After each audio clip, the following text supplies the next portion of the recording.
This song was brought to the band from Matt.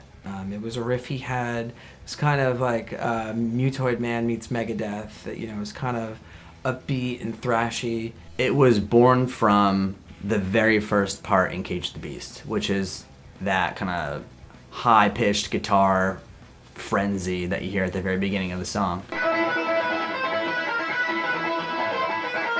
We had that for a minute and then wrote the main riff that comes right after it just by kind of simplifying that riff. So we just took that mood and made it kind of a thrash metal, speed metal song, but also threw in, you know, our transit method influences and made it a little bit more alternative sounding in different sections.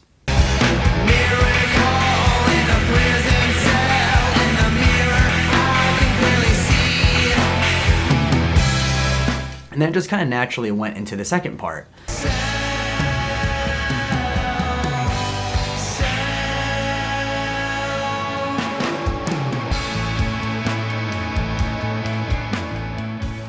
Just from jamming, it morphed into the Paragon section and just found our way into this much more delicate, chill kind of bit of music. It is interesting, that part actually is from the point of view of the antagonist in the story, whereas Cage of the Beast is from the point of view of the protagonist. So you would think maybe the evil character has the more aggressive music associated with it, but it's actually the opposite.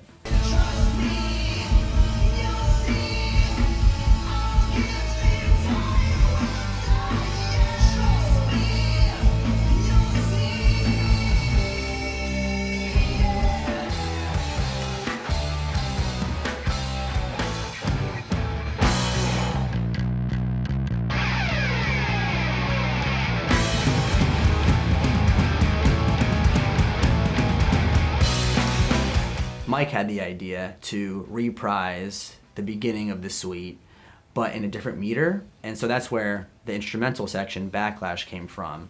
And we were just jamming and kind of laughing as we jammed because it sounded so over the top and so crazy, and Danny and I are playing the theme in unison together, so there's nothing, you know, too overcomplicated about it. It's very focused, and we just wanted that to be kind of like the craziest passage in the album.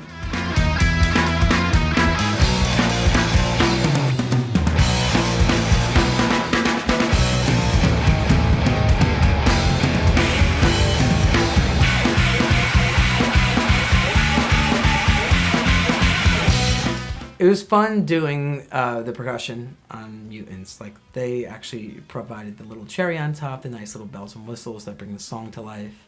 Specifically Backlash, it's so interesting to be, you know, using a shaker on that song in an odd time signature.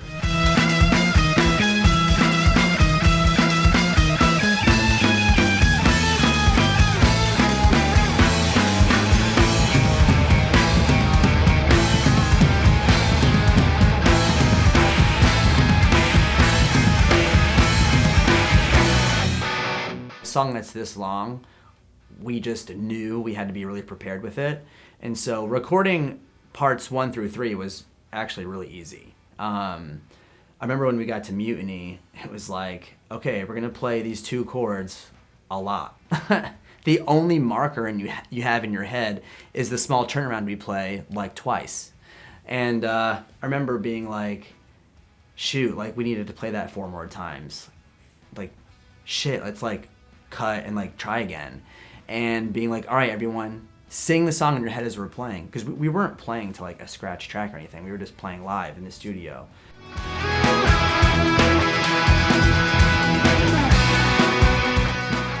Mutiny is probably my favorite song as far as guitar leads go and as far as the solos go. I think the solo is probably my favorite one on the album, if not like one of the favorites. I just think it has the most feeling and most emotion, and I pieced it together really carefully. I wanted it to really explode out of the speakers after you have the vocals and that first verse end. You know, the vocals already sound really triumphant. It's a triumphant song. The theme that starts Mutiny is really strong, and I wanted the solo to be even stronger than that theme.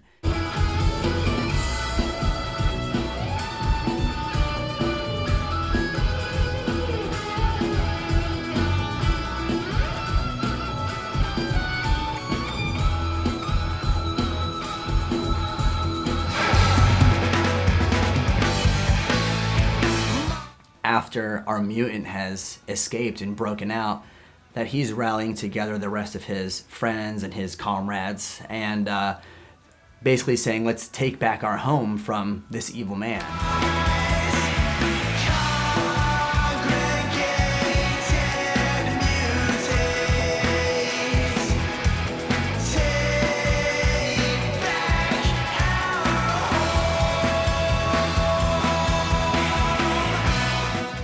So I tried to draw some connections to what was going on in the world at the time, specifically some of the stuff happening with the U.S. immigration I felt really close to, and I felt like it was really wrong. And so you can draw some conclusions that could be related to that and some connections.